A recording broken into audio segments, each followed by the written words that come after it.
gobierno del presidente Donald Trump anunció una medida que prolonga la detención de familias y niños migrantes por mayor tiempo o incluso indefinidamente. El objetivo es frenar la inmigración ilegal que proviene mayormente de Centroamérica. ¿Qué efecto tendrá esta iniciativa?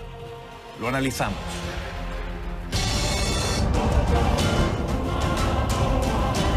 Donald Trump y Nicolás Maduro reconocen que sus gobiernos han estado en conversaciones al más alto nivel, pero el asesor de seguridad John Bolton precisa que el diálogo ha sido para discutir la salida de Maduro y la celebración de elecciones libres. Se acerca finalmente el fin de la crisis. ¿A Trump le conviene electoralmente lograr el fin del conflicto a puertas de las elecciones del año 2020? Lo discutimos. Los bancos más influyentes del mundo señalan que es probable que Argentina necesite más fondos del Fondo Monetario Internacional, mientras Alberto Fernández niega que el país se ponga en riesgo con un gobierno suyo y el de Cristina Fernández de Kirchner. ¿Cómo Argentina logrará reorganizarse de cara a su coyuntura política económica? Lo conversamos. Y 20 años después, The Matrix regresa a las salas de cine. El estudio Warner Bros. Ya está preparando una cuarta entrega de la franquicia y nosotros te damos los avances aquí en CNN Dinero Clicks. Y desde los estudios y el centro de producción de CNN en la Ciudad del Sol, Miami, Florida, comienza el único programa que vive la economía. Esto es CNN Dinero. Bienvenidas, bienvenidos.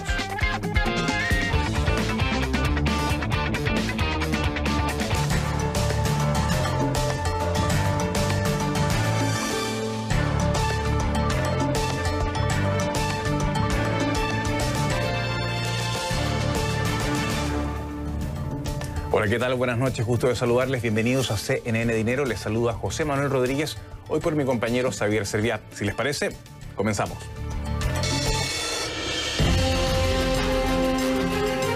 El gobierno de Donald Trump anunció una medida que prolonga la detención de familias y niños migrantes por mayor tiempo o incluso indefinidamente. El objetivo es frenar la inmigración ilegal que proviene mayormente de Centroamérica. ¿Qué efecto tendría esta iniciativa? Lo analizamos.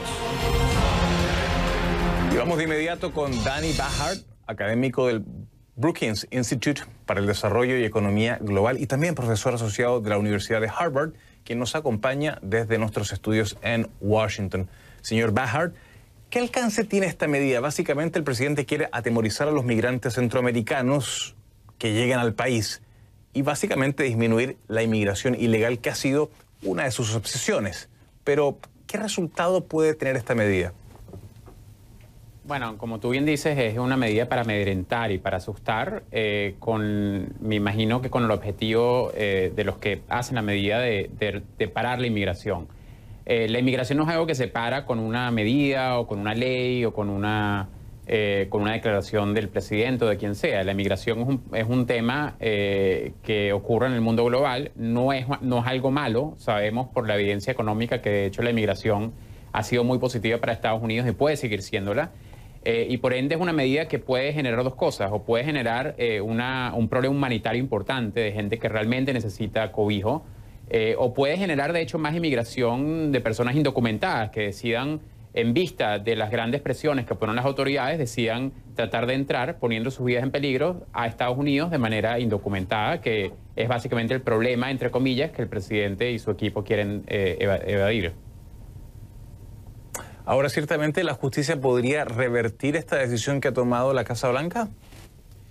Bueno, es posible. Esta medida no entrará en vigor sino dentro de 60 días y se espera que hayan apelaciones a las Cortes y al sistema judicial para que eliminen esta medida y yo creo que ya el gobierno lo entiende, que esas batallas legales van a empezar y ellos saben que hacia allá van. La realidad es que el presidente Donald Trump ha logrado resultados en disminuir la inmigración ilegal. La ha disminuido con el tema del tercer país seguro en el caso de México. La puede lograr a través de medidas como estas. Claro, son medidas que se toman por órdenes ejecutivas, por cambios de políticas puntualmente, no por un acuerdo migratorio. ¿Le parece a usted que los demócratas van a refutar estas iniciativas que ¿algún tipo de éxito, digamos, están teniendo en disminuir el flujo de inmigración ilegal? ¿Cómo lo ve usted? Yo no creo que el éxito, entre comillas, se mide de esa manera ni en el corto plazo. Yo pienso que si en realidad la administración o el gobierno americano tiene un plan de regularizar la migración, sabemos que Estados Unidos tiene un problema en sus leyes de migración que no son robustas para la época que vivimos hoy en día. Si ellos en realidad quieren hacer eso, esto es unas medidas que hay que pensarlas en el mediano y largo plazo. Hay que trabajar con los países donde sale la migración. Lo que ha hecho la administración ahí es una medida rápida de cortar los fondos, cosa que que puede hacer que la situación inclusive sea peor. Hay que trabajar quizás con México, cosa que la administración lo está haciendo también de manera muy abrupta, obligando, entre comillas, a México a ser un país seguro, México no teniendo la infraestructura para hacerlo. Y tercero, estas medidas que son, como las que vimos hoy, sumamente, con muy poco tinte humanitario. Entonces, si los demócratas quieren realmente traer una oferta nueva a la mesa, tienen que empezar en este tema de forma a mediano y largo plazo y poner un plan comprensivo que realmente puede lidiar con esta situación para mejorar no solamente el flujo migratorio, sino para aprovechar esta migración para el crecimiento económico de Estados Unidos. Claro, pero los demócratas no están trayendo una solución arriba de la mesa, al revés. Vemos los demócratas y sobre todo los precandidatos presidenciales en los debates que todos tienen una visión yuxtapuesta. Hay algunas diferencias entre ellos, pero mayoritariamente la posibilidad de que la propuesta demócrata sea conciliada con la propuesta del presidente Trump parecen, digamos, muy difíciles. O sea, son propuestas sumamente disímiles.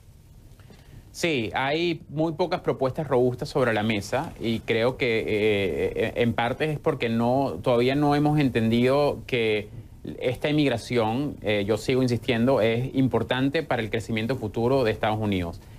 Para que los ingenieros puedan trabajar, para que los doctores puedan trabajar en Estados Unidos, hace falta también trabajadores fundamentales que entran a esta economía, que son, por cierto, ocupaciones de las que más van a crecer en los próximos 10 o 15 años.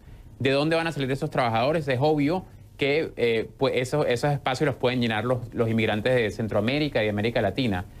Hay que pensar de manera estratégica. Sí, pero discúlpeme, profesor, pero discúlpeme, los doctores, los expertos en tecnología no llegan por la frontera sur. No, me refiero que para que hayan doctores y para que hayan expertos en tecnología y para que hayan ingenieros, hace falta también que hayan personas con otras ocupaciones, con ocupaciones más fundamentales. Ciertamente. Que esas personas sí llegan de esa frontera sur, muchos de ellos. Ciertamente, es un tema complejo, obviamente también lo abordamos ayer y todos estos días porque está siendo noticia, va a seguir siendo noticia de cara a las elecciones presidenciales y obviamente lo que dice usted, hay que ver qué propuestas serias de largo plazo pueden ayudar a construir una política pública que permita tener un sistema mucho mejor acá en los Estados Unidos. Le agradecemos a Danny Bahar, académico del Brookings Institute para el Desarrollo y la Economía Global. Además, él es profesor asociado de la Universidad de Harvard y nos ha acompañado esta noche desde Washington, D.C. Cuando regresemos a CNN Dinero, Trump y Maduro reconocen que sus gobiernos han estado en conversaciones al más alto nivel, pero el asesor de seguridad, John Bolton, precisa que el diálogo ha sido para discutir la salida de Maduro y la celebración de elecciones libres. Se acerca finalmente el final de la crisis y a Trump le conviene electoralmente lograr el fin del conflicto a puertas de las elecciones. Lo discutimos con Michael McCarthy, profesor adjunto de Relaciones Internacionales de la Universidad George Washington, quien nos acompaña desde Washington, D.C.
Trump y Maduro reconocen que sus gobiernos han estado en conversaciones al más alto nivel, pero el asesor de seguridad de la Casa Blanca, John Bolton, precisa que el diálogo ha sido para discutir la salida de Maduro y la celebración de elecciones libres. Se acerca finalmente el fin de la crisis. A Trump le conviene electoralmente lograr el fin del conflicto a puertas de las elecciones del 2020. Lo discutimos. Vamos de inmediato con Michael McCarthy, profesor adjunto de Relaciones Internacionales de la Universidad George Washington. Nos acompaña desde la capital de los Estados Unidos. Michael, considerando que Venezuela como país es cada vez menos viable y que, por otro lado, el presidente Donald Trump en su carrera por la reelección necesita demostrar resultados, sobre todo en lo que tiene que ver con el voto hispano, ¿están las condiciones para que Washington y Caracas lleguen en esta pasada a una solución de la crisis? Bueno, José Manuel, creo que es una pregunta que tiene varias partes, ¿no? Y creo que es importante comenzar diciendo de que la administración de Trump y el presidente en particular tiene su propia versión de la diplomacia coercitiva. Y en el caso venezolano, que es uno de los casos más difíciles aquí en el mundo, ellos, a través de su política exterior, han tenido mucho impacto en la crisis. Pero como en otros casos, donde están utilizando la diplomacia coercitiva, no tienen en las manos una victoria completa. Entonces, ya conectando con tu pregunta particular, el tema político electoral aquí en los Estados Unidos, el tema 2020, es obviamente muy importante para el tema de la Florida, un estado estratégico para cualquier escenario de reelección del presidente Trump. Entonces, le conviene a Trump seguir mostrando que está comprometido con el caso y con la búsqueda de una solución a la crisis. Pero yo no estoy convencido de que estamos a la puerta de un futuro, digamos, diálogo, negociación entre Maduro y Trump. Eso no creo que está a vuelta de la esquina.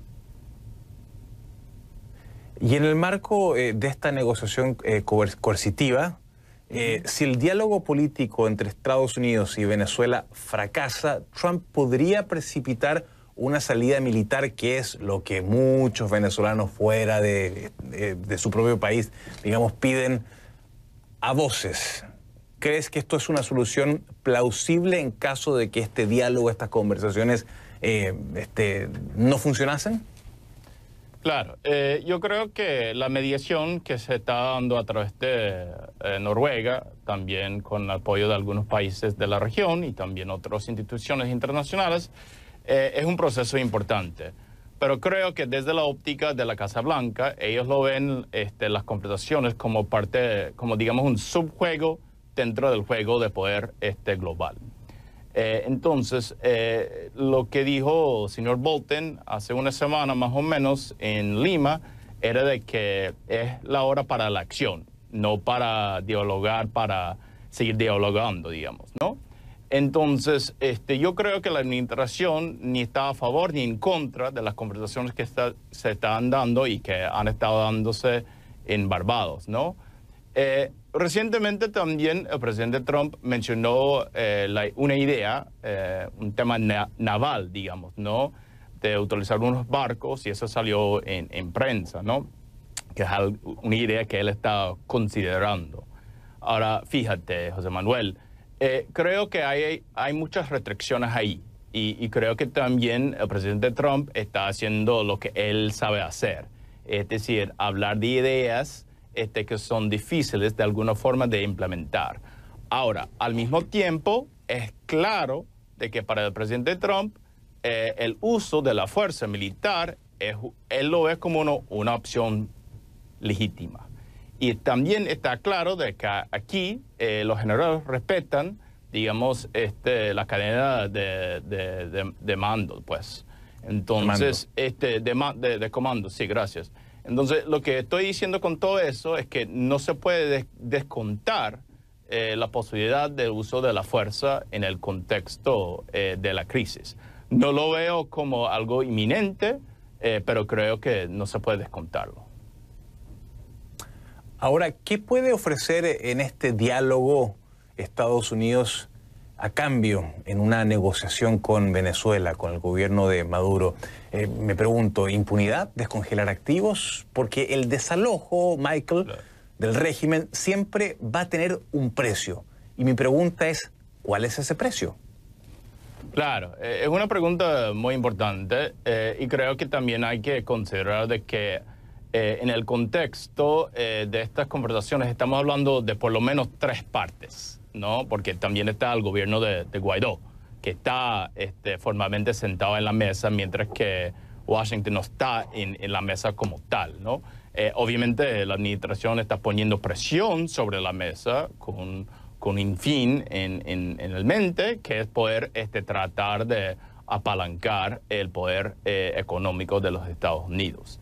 Entonces, lo que yo pienso es que, claro, Washington tiene que enviar señales de que si, digamos, funcionarios del gobierno de Nicolás Maduro quieren salirse de la situación, quieren salirse del barco, eso puede ser bienvenido o visto con buenos ojos por parte de la Casa Blanca y otras partes del gobierno estadounidense. Eso fue lo que pasó con el exdirector del SEBIN, el general Christopher Figueroa. Entonces, eso es parte de la estrategia, de dar estos incentivos positivos para que haya un cambio. Ahora, no han tenido impacto, eso está claro, pero como dije al principio, no tienen claro cómo lograr la victoria completa en este caso. Eso es la realidad, pues.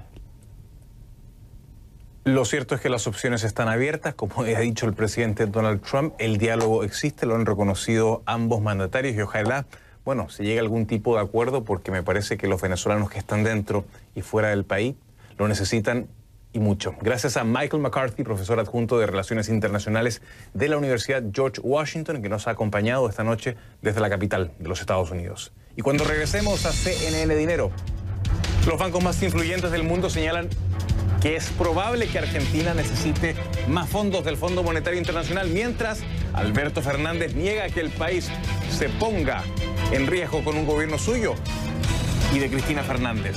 ¿Cómo Argentina va a lograr reorganizarse de cara a su coyuntura política y económica?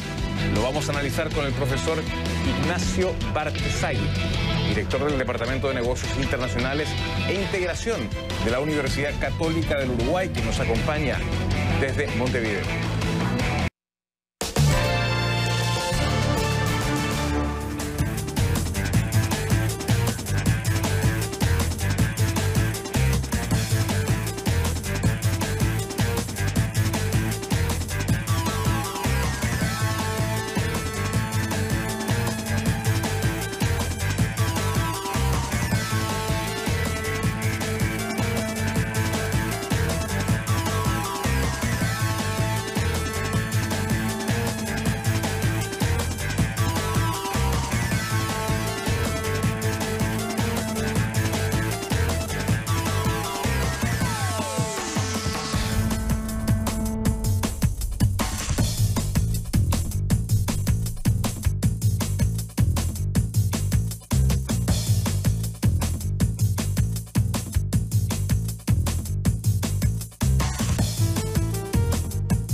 Los bancos más influyentes del mundo señalan que es probable que Argentina necesite todavía más fondos del Fondo Monetario Internacional, mientras Alberto Fernández niega que el país se ponga en riesgo con un eventual gobierno suyo. ¿Cómo Argentina logrará reorganizarse de cara a su coyuntura política y económica? Lo conversamos. Vamos a conversar con el profesor Ignacio Bartesagui, director del Departamento de Negocios Internacionales e Integración de la Universidad Católica del Uruguay, que nos acompaña desde Montevideo. Profesor Bartesagui, tengo la impresión de que precisamente quien debe dar más explicación a los mercados justamente para tranquilizarlos es Alberto Fernández. En la medida en que tengamos más definiciones de su parte, los mercados van a tener más información. Y eso todavía no ha pasado, o si ha sucedido de una forma a cuentagotas e incompleta. ¿Cree usted, profesor, que esa falta de información contribuye a la incertidumbre y también a la volatilidad de los mercados?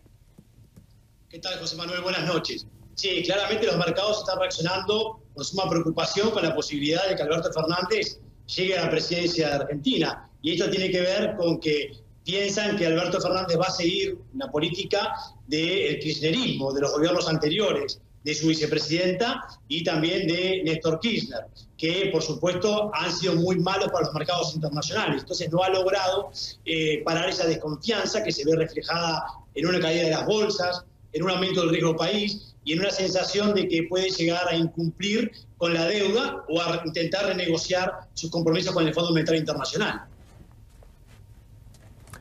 Hay bancos que tienen la siguiente sospecha, que puede que realmente Argentina necesite más dólares del Fondo Monetario Internacional.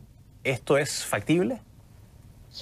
Queda todavía una entrega del fondo que se va a concretar en las próximas semanas. Y después el desafío que tiene Alberto Fernández es dar señales de tranquilidad en un mercado que aún no controla. Porque, por supuesto, él ya discrepa, por ejemplo, en el tipo de cambio. Está pensando que el tipo de cambio debería estar más elevado que lo que pretende el gobierno de Macri. Su nuevo ministro de Economía ha dicho que lo va a controlar en valores inferiores a 60 pesos por dólar y no está de acuerdo Alberto Fernández. Entonces, tiene también el desafío de tener que dar señales de confianza en momentos en que las calificadoras de riesgo aumentan la deuda de Argentina y genera la preocupación de qué puede llegar a ocurrir si llega a asumir la presidencia. En un contexto, además, José Manuel, de proyecciones de crecimiento muy débiles, que también le acotan el margen de políticas públicas que puede tener en su próxima presidencia.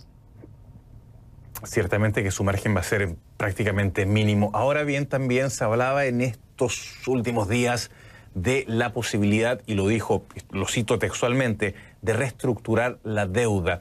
Creo que Alberto Fernández más bien se estaba refiriendo a refinanciar, porque la reestructuración supone un default, y entiendo que un default o un cese de pagos hoy día no es una posibilidad que los mercados, ni que los analistas, ni que los financistas están viendo que ocurre en Argentina. Por lo tanto, ¿hay posibilidad de reestructurar, lo cual supondría un default, o más bien Alberto Fernández está hablando de alguna manera, tratar de refinanciar la deuda argentina, que obviamente en los últimos 4 años se ha incrementado? Sí, y muy fuerte. La señal es de refinanciar, no de reestructurar, porque si de vuelta se cae en un default, una cesación de pagos, el impacto para la Argentina a nivel de su imagen internacional sería muy fuerte. La señal que se está dando a la Argentina es intentar refinanciar el acuerdo del fondo de esos 3 años, pero los vencimientos le dan cierto respiro todavía al gobierno de Alberto Fernández, pero le limitan, por supuesto, en su déficit fiscal, ¿no? que debe cumplir con compromisos del fondo muy exigentes, que serían bastante difícil hacerlo en un crecimiento económico tan magro, pero a la vez, para crecer más, se necesita calma en los mercados, se necesita recibir inversiones, y eso no es posible si se llega nuevamente a un default. Profesor, y en ese contexto, ¿qué va a pasar con el Mercosur, con el acuerdo de libre comercio entre el Mercosur y la Unión Europea, con las relaciones con Brasil, en momentos en que Alberto, Cristina y un grupo de peronistas, kirchneristas, están pidiendo la libertad de Lula da Silva? ¿Qué va a pasar? La relación va a ser muy compleja entre Fernández y Bolsonaro, eso sin lugar a dudas, ya lo vimos en las declaraciones. Los consensos del Mercosur se van a romper, un Mercosur muy abierto al mundo ya no es posible. Estamos esperando a ver cuál va a ser la señal del presidente, del quizás futuro presidente de Argentina, Alberto Fernández, si firma o no firma el acuerdo de la Unión Europea. Eso va a ser un mensaje al mundo de si volvemos para atrás en cuanto a una Argentina proteccionista o si el Mercosur puede continuar. Pero claramente si Argentina vuelve para atrás y aplica políticas proteccionistas con sus vecinos, pero también se cierra con el mundo, es muy probable que Bolsonaro quiera un Mercosur más flexible, un Mercosur más abierto al mundo, y podemos llegar a una situación de quiebre en el Mercosur. Era el profesor Ignacio Bartesagui desde Montevideo. Gracias, profesor. Buenas noches. Y cuando regresemos a CNN Dinero, ¿sabías que cada vez es más popular el uso de cigarrillos eléctricos, especialmente en aquellos que están intentando dejar de fumar? Pero ¿un solo uso del cigarrillo electrónico alcanza para que haya cambios en los vasos sanguíneos? Te vamos a dar los detalles al regresar aquí a CNN Dinero.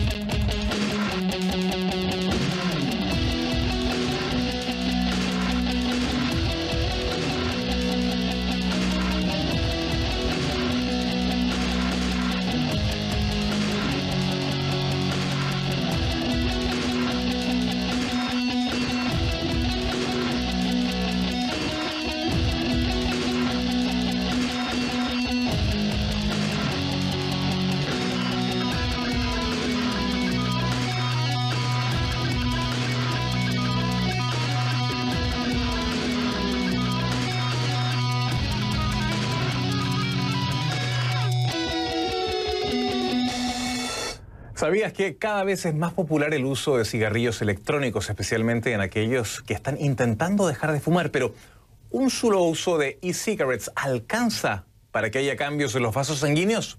En efecto, un estudio asegura que un solo uso del cigarrillo electrónico alcanza para que haya cambios en los vasos sanguíneos. El informe publicado en la revista especializada Radiology, que sostiene que después del vapeo se ven modificaciones en las funciones cardiovasculares, aun cuando los líquidos no contengan nicotina. Los investigadores no pudieron determinar cuál es el químico que puede ser responsable de los cambios observados, aunque algunos expertos afirman que después de unos minutos todo vuelve a la normalidad, pero a medida que se usa el cigarrillo electrónico, el procedimiento no sería tan rápido y se estaría ante los primeros pasos de una enfermedad cardiovascular.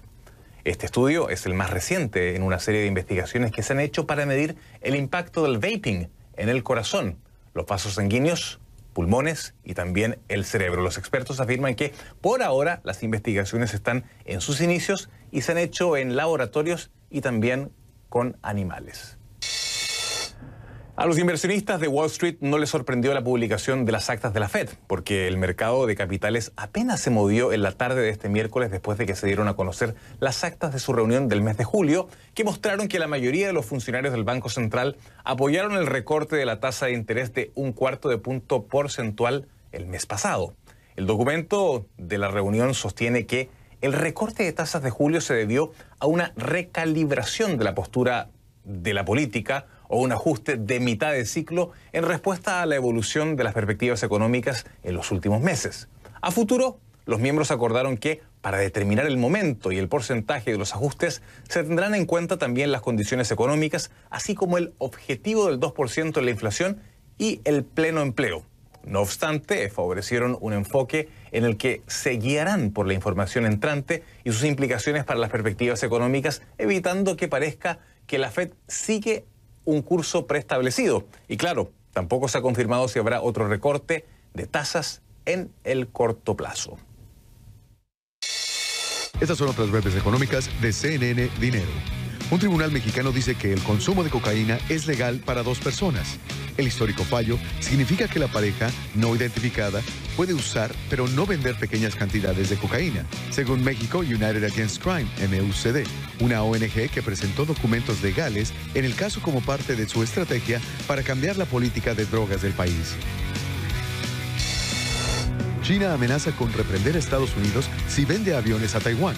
Beijing sancionará a cualquier firma estadounidense que esté involucrada en una venta planificada de 66 aviones de combate F-16B por un valor de 8.000 millones a Taiwán, en represalia contra lo que describe como el intento de Washington de socavar la seguridad nacional china. Los vehículos de Tesla son por estilo de vida, no cambio climático. Ese fue el mensaje del ministro de Medio Ambiente y Recursos Hídricos de Singapur para Elon Musk, al asegurar que tomar el transporte público es una mejor solución para el cambio climático que trabajar en uno de esos vehículos eléctricos de Tesla, indicó Bloomberg. Separatistas encarcelados instan a marchar por la pérdida de autonomía de Cachemira.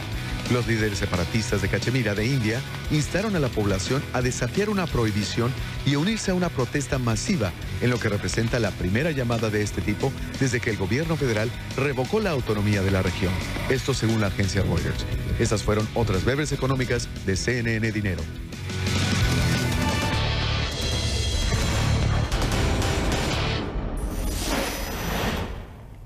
El déficit fiscal de Estados Unidos estaría creciendo más rápido de lo esperado y los efectos de los conflictos comerciales globales que enfrenta el gobierno del presidente Donald Trump estarían afectando sobre la economía. Este es el pronóstico que arroja un informe de la Oficina de Presupuesto del Congreso de los Estados Unidos. El documento, que surge de una oficina apartidaria y asegura que el déficit alcanzará $1 billón para el año 2020, 2 años antes de lo que estimaban los analistas. Se trataría de la primera vez desde 2012 que el déficit fiscal sobrepasa el $1 billón, una situación que, según informa Bloomberg, podría ser utilizada por los demócratas para complicar los planes del presidente Donald Trump en su intento de lograr la reelección.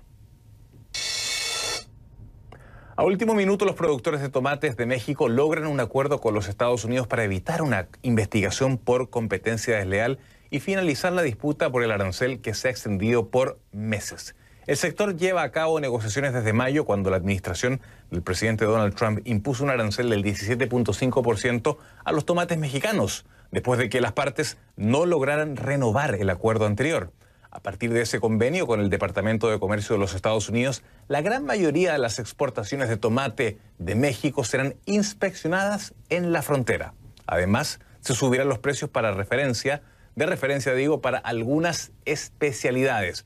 La secretaria de Economía de México, Graciela Márquez, aseguró que este resultado es una buena noticia, pues permitirá mantener abierto el mercado para nuestras exportaciones de tomates a los Estados Unidos.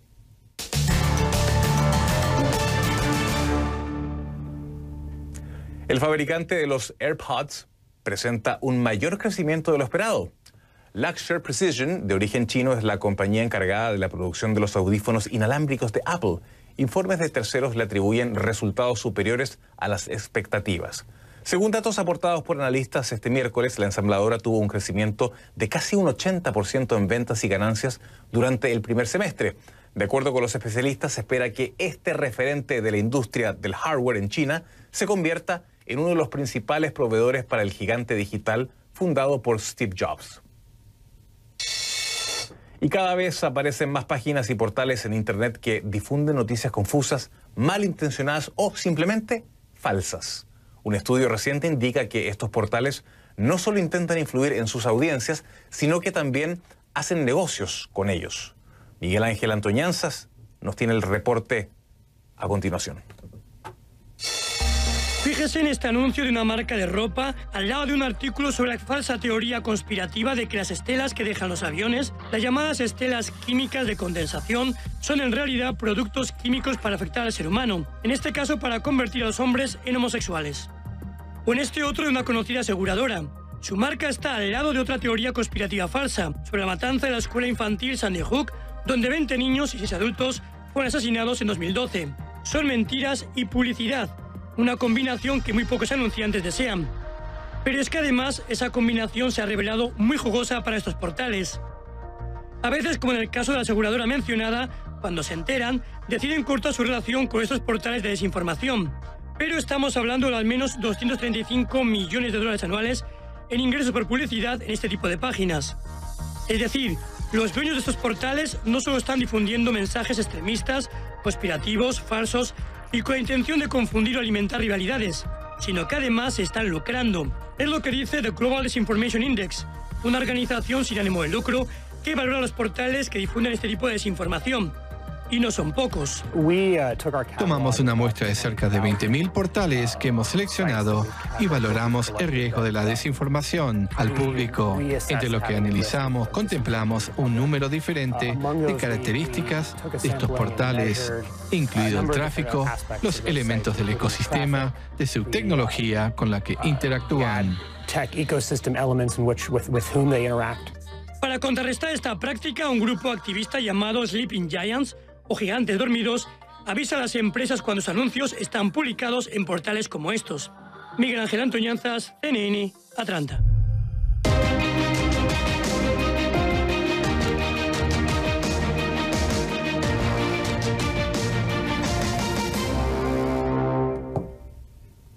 Los microplásticos arrastrados hasta zonas remotas como el Mar de los Sargazos, a unos 225 kilómetros al noreste de Bermuda, se están entremezclando con algas flotantes, un hábitat de crías de tortugas, peces y camarones, y cientos de otras criaturas marinas. Arwa Damon bucea en el océano entre los desperdicios que están dañando el ecosistema acuático y la vida marina.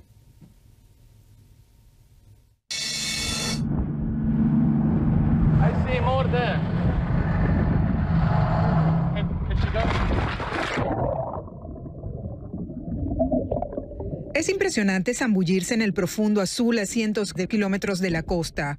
Estamos en el Mar de los Sargazos, las algas marinas que flotan libremente conocidas como la selva tropical dorada del Atlántico. Debajo de este tapete hay una gran biodiversidad. Pero nuestro asombro se suma al impacto al ver lo que le estamos haciendo a este hábitat. Tan solo un pedazo, mire esto. También hay pedacitos más pequeños, más difíciles de ver, pero que están por todas partes. Hay pedacitos como este por todas partes. No podía creer los plásticos y las cosas que se ven aquí abajo. Cada vez que nos zambullimos encontramos incontables piezas de plástico de diferentes formas y tamaños. La mayor parte del plástico no es vertido directamente al océano. Mucho de lo que se ve fue descartado en tierra. Viajó miles y miles de kilómetros y se fue rompiendo en el camino. El Mar de los Sargazos, en el norte del Atlántico, es el único cuerpo de agua sin costas, circundado por las corrientes del Atlántico Norte, que llevan consigo los plásticos que descartamos, convirtiendo la zona en uno de los 5 basureros en los océanos.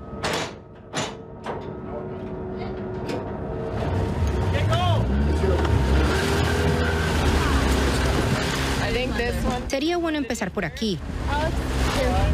Wow, there's big plastic in that spot.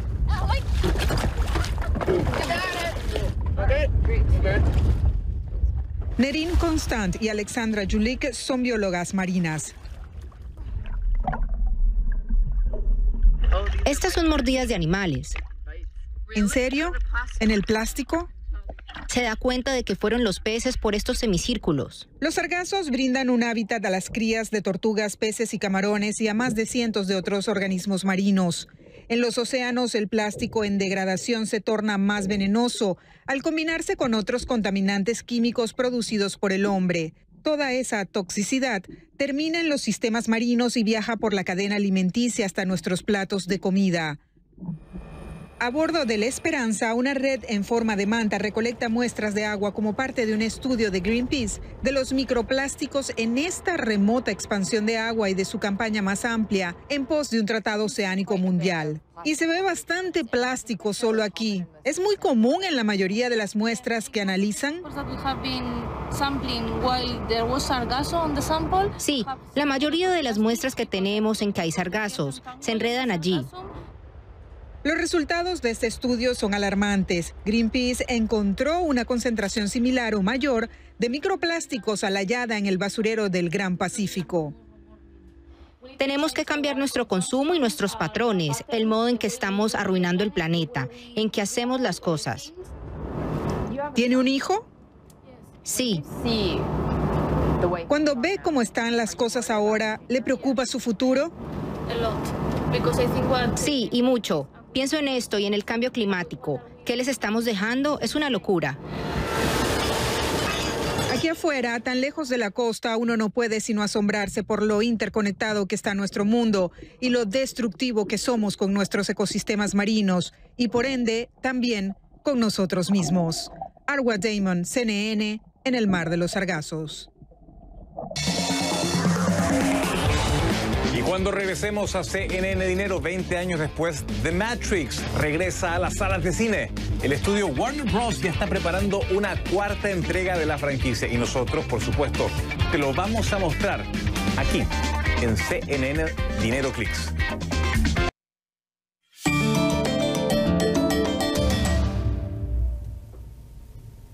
Bueno, ¿y quién gana hoy? El ganador del día de hoy es Target, porque sus acciones alcanzaron un nuevo récord, subiendo un 20% después de su reporte del segundo trimestre del año 2019. Las ventas de Target aumentaron en 4% en comparación con el mismo trimestre del año anterior, mientras que sus ganancias crecieron un 17%. Si bien muchos grandes almacenes están luchando, las ventas en las tiendas aumentaron un 3.4% durante el trimestre.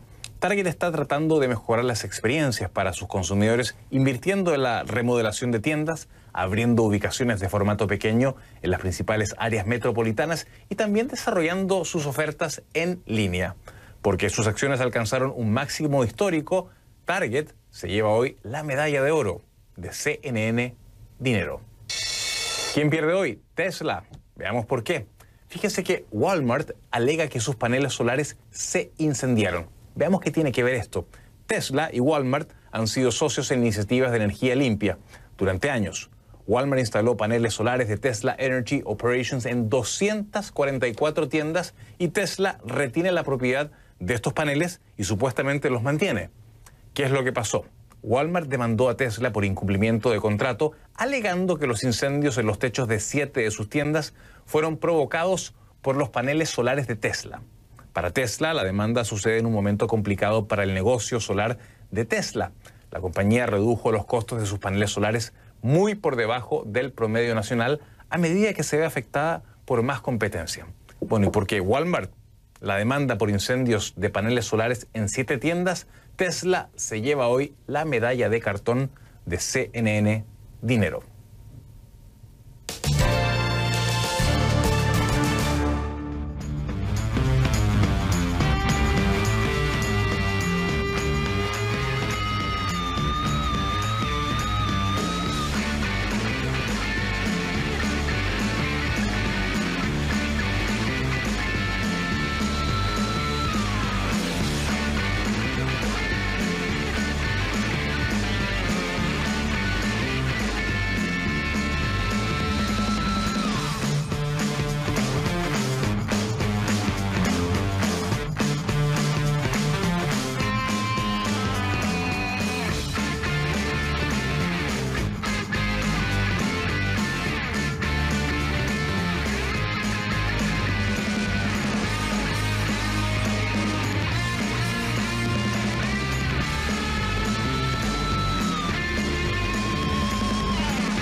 Veinte años después de Matrix regresa a las salas de cine. El estudio Warner Bros. Ya está preparando su cuarta entrega de la franquicia y nosotros te damos los avances aquí en CNN Dinero Clicks.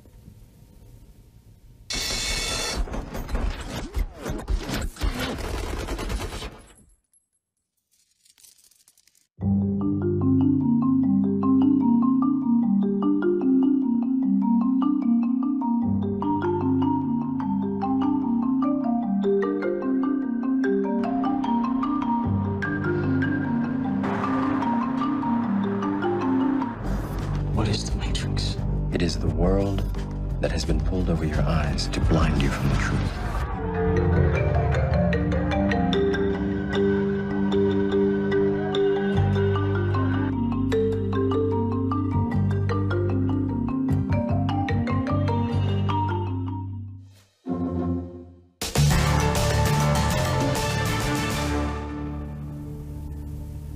Interesante esta nueva edición de The Matrix. Así llegamos al final de CNN Dinero. Nos vemos en una nueva edición y ya lo saben, CNN Dinero, donde la prosperidad está a tu alcance. Buenas noches.